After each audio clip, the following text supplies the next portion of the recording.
RFM, le meilleur de l'auto. Ce matin avec Christophe Damron, la star de la prochaine rentrée. Et je vous assure qu'elle va faire sensation. C'est la dernière née de chez Peugeot, la nouvelle 508. Comment vous expliquer ce bonheur de s'installer dans une berline après une overdose de SUV ces dernières années? Et quelle berline! Une voiture racée aux allures de coupé. Et quand on l'a essayée dans les rues de Monaco avant-hier, elle faisait tourner les têtes.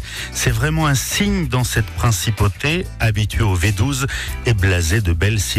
Bref, la 508 millésime 2019 est d'abord une réussite esthétique.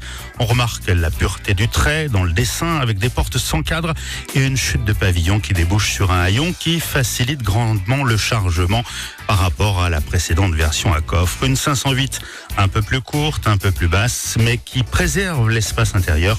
Il faudra juste courber un peu l'échine pour accéder aux places arrière. C'est le prix à payer pour un design audacieux. Alors parlons conduite de cette superbe 508, Christophe. Bonne nouvelle au volant, le toucher de route est dans l'ADN de Peugeot et cette nouvelle berline haut de gamme ne fait pas exception. Le comportement est exemplaire, aidé il est vrai par un amortissement piloté sur les versions GT et un train arrière multibras.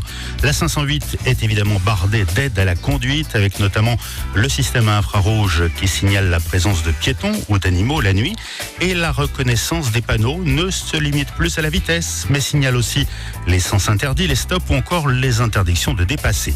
La 508 se gare évidemment toute seule dans toutes les configurations et dispose de caméras 360 degrés. À l'intérieur, on retrouve le e-cockpit avec une planche de bord épurée, une tablette tactile et des matériaux de qualité.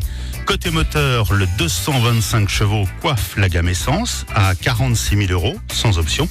Et comme modèle d'accès, le HDI 130 à 32 000 € fait le job. Et il dispose même des compteurs numériques des versions plus abouties.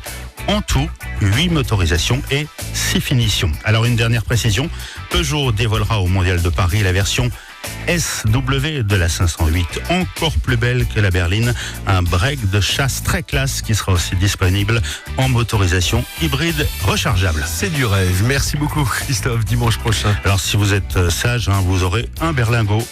Nous serons sages. Merci beaucoup, à la semaine prochaine.